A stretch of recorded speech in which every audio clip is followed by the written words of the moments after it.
Our next speaker is Nick Race. He's just south of Knoxville in the North City. Race Family Farmstead is the name of the farm. And the chicken that we will enjoy for lunch is from his farm. He's got chickens, turkeys, pigs, cattle, but he said no goats and no sheep. Okay, so he knows what he wants, but does a great job, and appreciate him coming here. Sort of not a last minute thing, but maybe it was. I feel him, but I think you're going to enjoy what he has to say. Nick, thank you for being with us. Thanks for having me.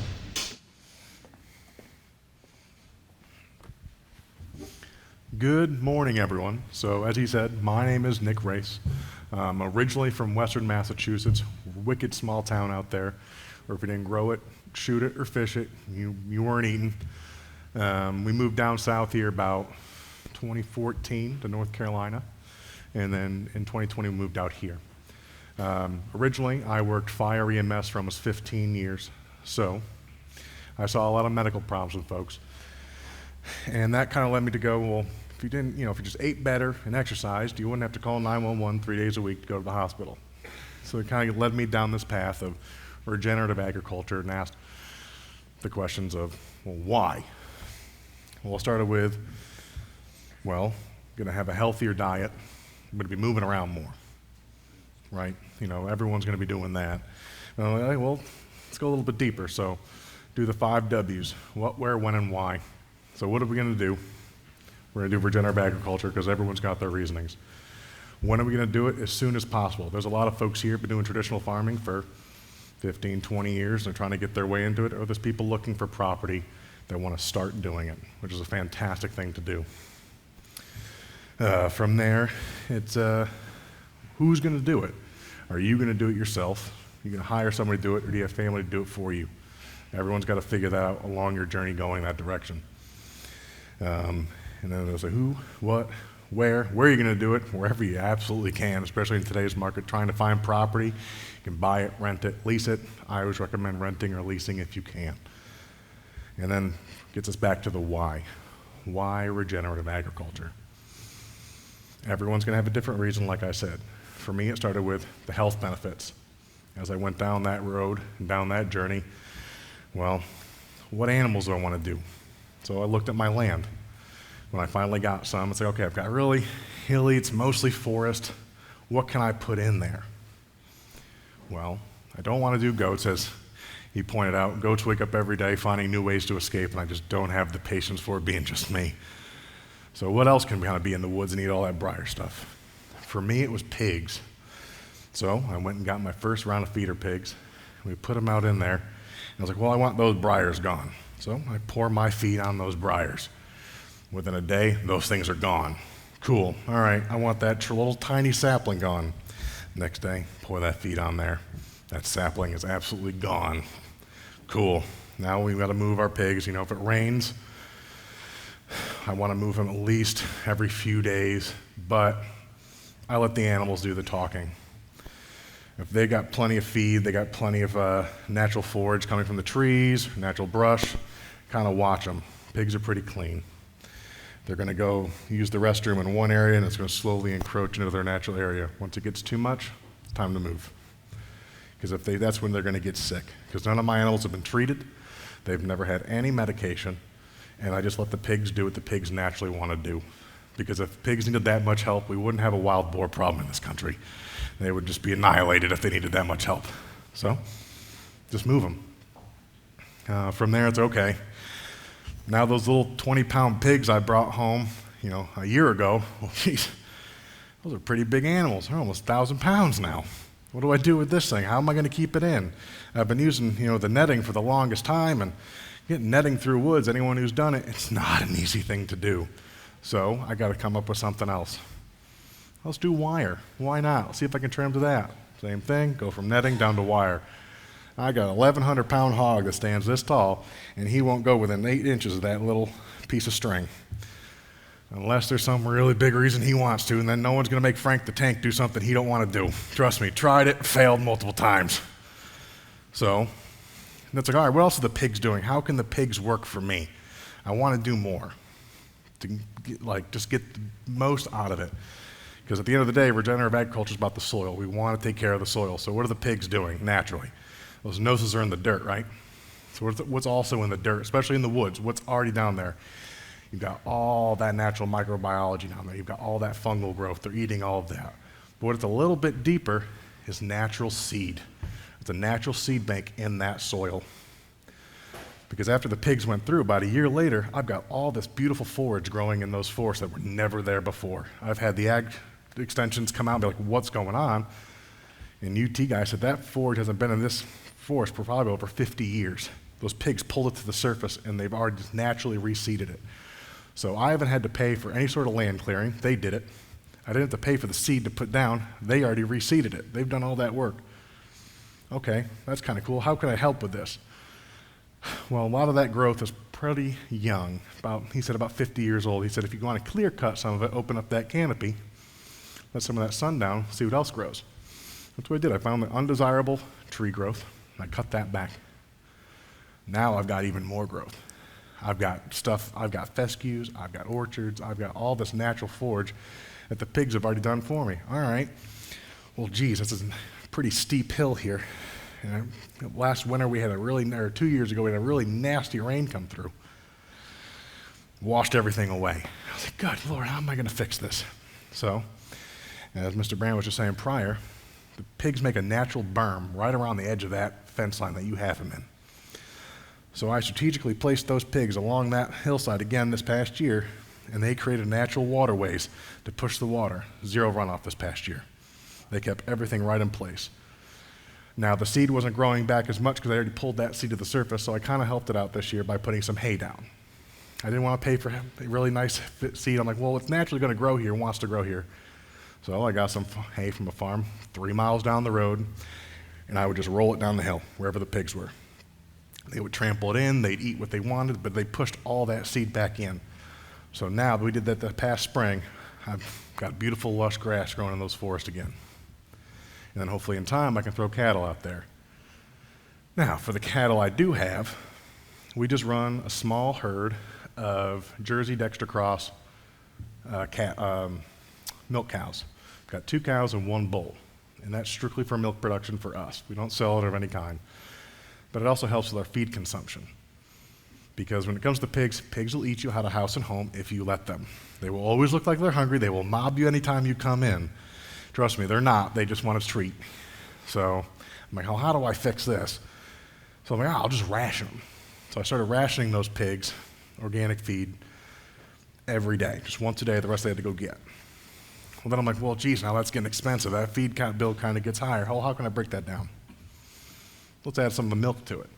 So I started soaking it in milk. So I can use half the feed, but expands over 24, 48 hours. Now I get the probiotics out of it. It ferments a little bit. They get the extra health benefits of that. So that also goes into the soil too, because that comes at the back end, drops that beautiful fertilizer at the back end that I don't have to put down. So then the cows are doing the same thing. So I've got that 50 pounds of manure coming out of the back end of those guys every single day out of each. And I want that strategically placed. Sometimes I'll put the pigs behind them about once every couple weeks. And that's just to do enough disturbance in that field to reseed and pull that seed up from the surface. But not too much, because they'll rip those pastures up in the spring and in the fall and the winter. That's mostly in the summertime. What else when it comes to those cows? So the cows are doing that. So they're also grazing and spreading that seed across my pastures. I move my cows about once a day, if not twice a day, depending on the forage. And if any of you got cows and you move them regularly, they'll tell you when they want to move too. They're going to see you come down the road and they're going to holler, okay, we're going to move then. Same thing with the pigs. They'll tell you when they want to move too. They'll be sitting at that fence, you'll put feed in there and they'll just stand there and look at you like, nope, I want that good acorn stuff over there underneath that tree. Okay, get everything set up, move them to the next paddock. Very similar. When it comes to moving pigs and cows, there's not an exact science to it. A lot of people go, you need X amount of square feet per cow, X amount of square feet per pig. You got to move them X amount of times, once a day, twice a day, once every week. Read your animals. Read your forage. That's the one thing I tell people, because I have a lot of people come out and they're like, oh, how do you know, what's your math? There is no agriculture math. There's no 2 + 2 is 4. You gotta read your land and read your animals, and that takes time. You're gonna make mistakes, and I hope you do, because the only way you're gonna learn. It's the only way I learn. I wake up every day making mistakes. You don't make mistakes. When you do run into a problem, you're not gonna know what to do. You gotta make those mistakes along the way. Anyway, so with those 2 animals, you gotta move them regularly, read the animal. If the stuff's getting eaten too short, all right, obviously they're gonna go through that sweet stuff first. They're gonna hit those orchard grasses, the cows are, and they're gonna eat that. If it's young, a lot of that Bermuda too, they love that stuff. But you gotta make sure there's a diverse population of forage there. Another thing a lot of people are worried about with our cows is they come out, and the ag extension guy had a panic attack when he came out. I've got pyrrolament all throughout my pastures. And anyone with those cattle, they hear that word and they get a little nervous. Anyone here know what pyrrolament is? Yeah, #1 killer of cattle in Tennessee. My cows won't touch it. It sits there, all these, and the guy from the ag extension couldn't believe it. He said, oh my goodness, it's all in here. I said, yeah, and it's gonna stay right there. I said, I'm not gonna pay for putting any herbicides out here. And I'm not, if they do eat it, it's medicinal. They're only gonna eat a little bit and go, I don't want that. Plus they're getting moved here in about 12 hours anyway, so it's not that big a deal. And the pigs will eat it. They'll eat anything. That's definitely another beautiful thing about the pigs. They will eat anything. For example, those chickens we're gonna have for lunch here today, all the entrails, everything from a harvest day, that goes right to my pigs. Nothing like turning some chicken gizzards into bacon. It's a great conversion ratio if you ask me. So it's another bonus of having those kind of animals working for you. You have less waste. You don't have to worry about having that water run off either, like I was saying. They're helping your soils, and the animals need to work for you. Now, a lot of people are kind of scared to work with pigs. Back on the pigs, sorry, I'm all over the place. And they'll say, okay, I want to do goats. Goats will do a very similar thing. I won't do them, but a lot of people want to. If I were to do goats, I would make sure my goats were going to work themselves out of a job. So if I've got a bunch of kudzu, I've got a bunch of briars, and you want to I want it gone, I don't want to pay for the heavy equipment. All right, bring those goats in, let them clear that out, and then take the goats out if you can. Unless you want to keep them, all the best to you. But if you're going to have an animal you don't want to keep, make sure it wears itself out of a job. Because right now, animals are cheaper than fuel. That's what I always tell people when it comes to pigs. Pigs are great excavators, they're great seeders, and you don't have to buy all that heavy equipment or rent it. They'll do all the work for you. All right, now on to chickens. When it comes to, we done Cornish cross for meat birds, and we run egg layers. We run a very small operation in that regard. It's our main enterprise at this point. We've done that for about 3 years now. My wife and I will raise and harvest around 800 a year ourselves, about 75 every 3 weeks. Now, those guys kind of get their own paddocks. It's because I don't want that manure load being trampled on or being eaten by the cows by accident. But that's what I use to fertilize our pastures. I don't want to bring anything outside, let the animals do the work for me. So we run the Joel Salatin style chicken tractors, which are about 10 by 12 foot. I can hold 75 birds in each. I move that once or twice a day, but the same concept of read the animal. The animals, there's a lot heavy manure load, we need to move them. Check them multiple times a day. If it's raining, throw some straw in there, throw some hay. You just got to read that animal. But yeah, those guys move once, twice a day. And then egg layers, I try to move behind my cows. Those are my pest control. I pour their feed on top of the cow pies. They eat all the fly larvae out of those cow pies. Less flies on my cows, don't have to treat them. That's a beautiful thing. But that brings me back to, those are all different whys on why to do things. So the why I do things are going to be different than why you do. Everyone's going to have a different reason for it. For example, you might want to do it just because you want to raise your own food for your family. You might want to start a brand new enterprise to bring to your community.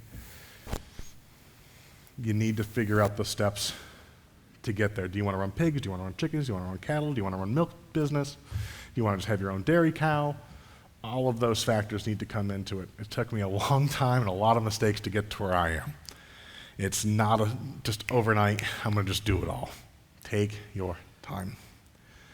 You know, people can say, well, I want to really get this pasture lush. I want to have all these beautiful forages in. I got all this Kentucky 31. I got all this, that. Fantastic. Do you want it this year or do you want it 5 years from now? One's going to cost you it's going to cost you a heavy dollar. The other one's just going to cost you time. It's entirely up to you guys. Let's see, where else do we want to go with this? All right, we'll go back on pigs. When we want to do, we breed our own pigs too. So we don't bring anything off property onto ours. We have our own breeding stock of pigs, which we have 2 boars, 5 sows. Now, those guys have a rule of 3 when it comes to breeding. 3 months, 3 weeks, and 3 days is their gestation period. So you can have up to 2 litters a year, roughly. We don't do anything for them. Everybody's up in the woods. I've tried helping, and I have a higher loss rate of piglets when I help. I'm like, oh, I need to get this up there. I need to get that. I need to move all this out of the nest. I've lost more piglets doing that if I just let Mama do her thing. We have about a 5 to 6% loss rate by doing absolutely nothing. Mama makes a nest, moves all the rocks, the sticks, she has her piglets. I go up there either that day or the day after and I castrate the boars. All that is some high-test moonshine on the scalpel. That's it. Don't put any medication on them, just put them right back in. And now those pigs are not fenced in at all, those piglets, because we run a single strand wire on those hogs. So you might be down at the house and you might be down at the barn about a quarter mile away, and there's little piglets running around all over the place. And my neighbors are freaking out, oh my goodness, you've got pigs everywhere. I said, yeah, but watch this. You just listen and you'll hear a mama holler on top of that mountain, and 100 piglets will run right back up that hill. You know, so just don't freak out if you run pigs and there's pigs everywhere. Trust me, Mama's going to holler. Because I highly recommend if anyone's going to do pigs, just get your own breeders. Why bring stuff off property? You can do it right there and then. And nothing's greater than watching those little bacon seeds run around all over your property. Calving. When our 2 girls calved, last year was our first year, I was petrified. Never done it before. I'm just by myself. I'm like, what do I do? And my mentors told me, same thing with the pigs, let them do what they need to do. If the calf doesn't make it, wasn't meant to make it. Cool. Didn't help my stress levels. So I was out there 3, 4, 5 times a day, whether it was 2 o'clock in the morning, 12 o'clock in the afternoon. I was out there checking to make sure that, because same thing, single strand wire, keeping those cows in. I'm like, well, I got coyotes, I got feral dogs, what am I going to do? Well, I get a phone call from a neighbor about 1 o'clock in the afternoon, and she says, your calves are playing Ring Around the Rosie around my car. I go, excuse me?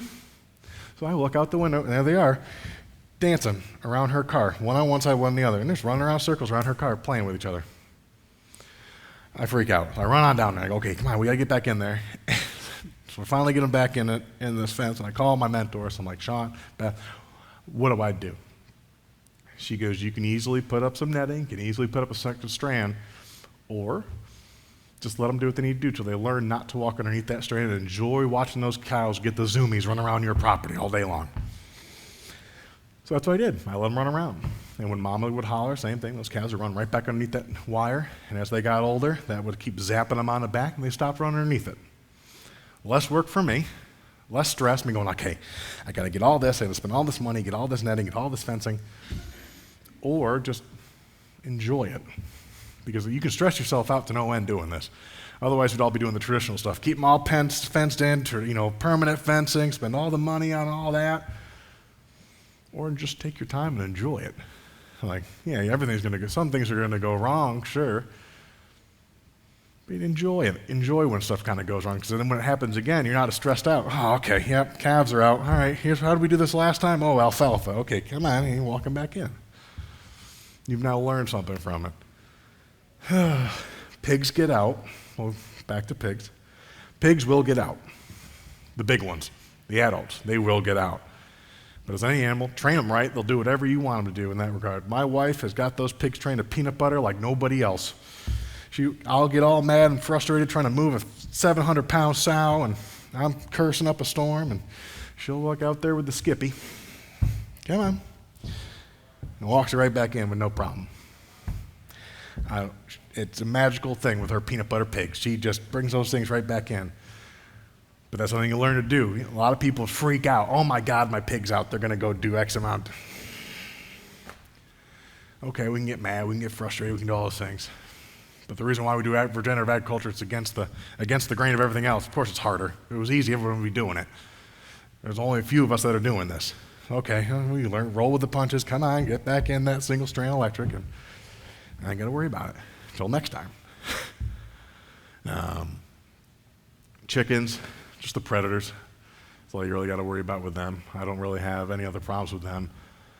People are like, they're going to eat this, they're going to eat that, they're going to get into this. Let them eat it, let them get into it. It'll call themselves off, and you get a solid breeder stock of egg layers when you do it that way. Which right now we've got a very solid 10 out of 200 layers from this past year's predator load. But I know those ones will survive. But again, it brings me back to why. All these stories that I kind of said, a lot of people are sitting there going, oh, geez, that sounds stressful. I don't want to go through that stress. I'd rather just build the permanent fencing or do the extra strand. You have to do what's best to keep you to sleep at night. I've figured out what works best for me, and what works best for you will work best for you. Don't let anyone tell you have to do it X way or Y way. Do what works best for you. Because you're going to hear 1,000 different opinions from everyone all over the country, and everyone's going to have a different way of doing things. Take your bits and pieces.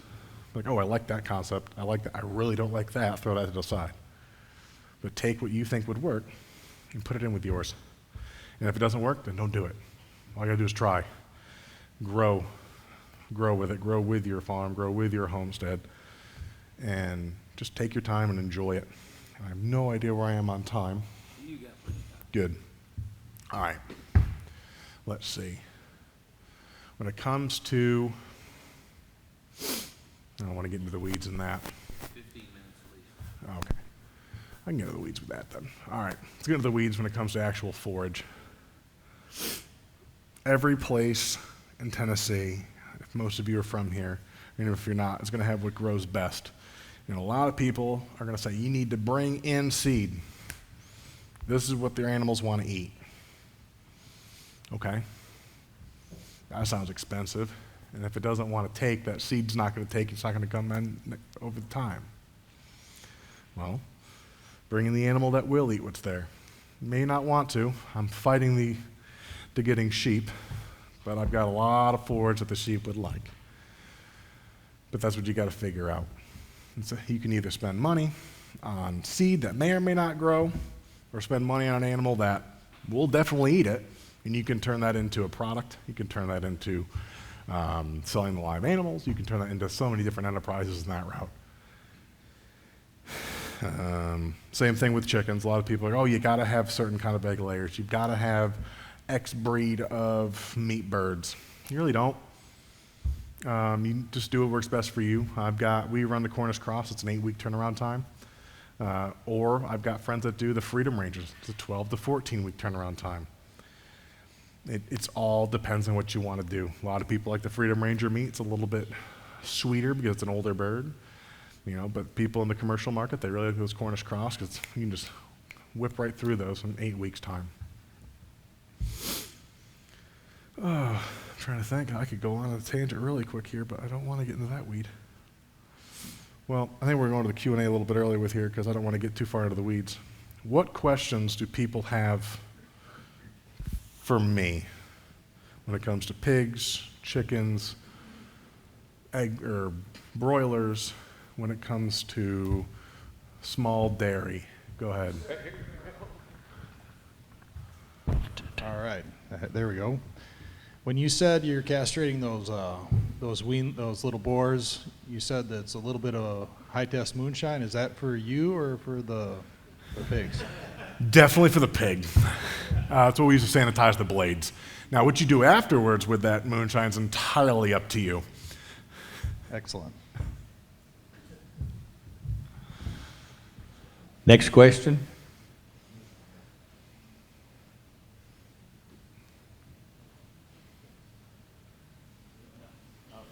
Oh, there you go.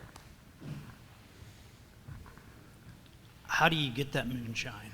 How do I get it? Yeah. You stealing it? Buy it. No, I Is buy it. is I just okay. buy whatever I can get from the store. What breed of hogs are you running? We run Berkshire hogs. And the reason behind that is I like the marbling of the meat.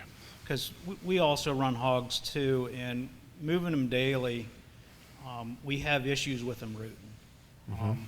Is there anything you're doing to prevent that at all? The rooting, Yes. I want them to root. So are you That's keeping totally them? opposite from me. Right. I don't want them tearing my soil up. So if you're worried about them tearing up the soil, my advice is when I do put them in pasture, I'm assuming that's where you're talking is in pasture, correct? That's correct. You want to make sure during the dry season. Now is the time. If you want them to do any sort of work in your pasture, is now. It's dry. They can't do that much damage, especially if they're feeder hogs, not that big of a hog. And you just got to watch them because if you let them take off, they will, like you know, they will destroy it. Yeah, my son takes care of our hogs. We raise hogs through the summertime. And yesterday, or not yesterday, the day before I come down here, he moved the hogs into a new paddock. It didn't take him a half an hour to scalp the whole thing. And Oh, yeah. they're going into a 1/4 acre paddock. How many hogs? 8. Yeah, they'll do it. And they probably went to one spot and did it all. Oh, they started at one spot, but they had the whole spot done before Right. it was over with. Yeah, and especially if you have very healthy pastures, they will do that because they want that root. And they also want with the microbiome with it, you're going to have a lot of bugs, you're going to have a lot of worms, all the stuff that pigs love. That's what they're going for. Here you go. Russ, you need a good old time hog nose ring. That's what old timers use. I've had folks recommend that. I've had a lot of folks recommend hog rings, and I can remember putting them in as a kid with my uncle. It's a squealing match. Yeah, like I said, you're never going to make a grown hog do anything you want it to do that it does not want to do, unless you have the proper equipment to put it, like the squeeze and all that. I personally have never been a fan of trying to make an animal not do what it naturally wants to do. I know it has a purpose somewhere. Let's put it there. That's why I keep all of mine in the woods. And I try to only do the pastures when absolutely necessary. It's like, okay, needs to be reseeded a little heavier. I'll throw them out there. And nothing fertilizes a pasture more than really good pig manure. Then at some point you see getting rid of the hogs, and after you get all your work done that you have with the hogs? No, probably our breeders, they're be 3 years old this year coming up. And what I do is I have them rotating on this side of the mountain where it's about 18 months rest before they go back to that area. So right now with their breeding, so I get all those piglets, which will be for feeders for our own pork production, or I'll sell the feeders to other farmers. So it helps it's another enterprise. I get 2 enterprises out of 1 animal, which justifies the cost, or really 3 with the land clearing if you want to count that as well. So they do more than they are, let's put it this way, they earn their keep.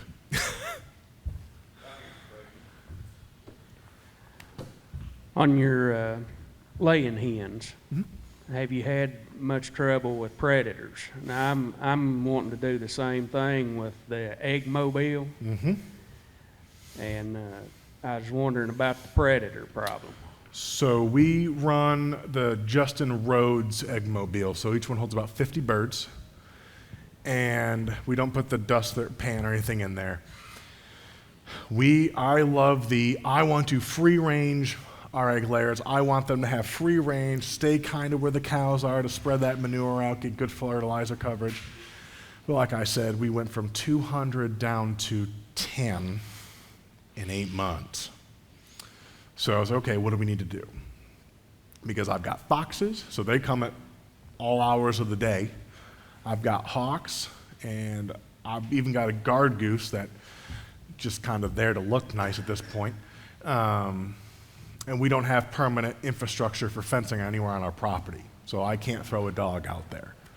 So what we've done this year to kind of help with that, or the end of this year to kind of help, is I did invest in the poultry netting.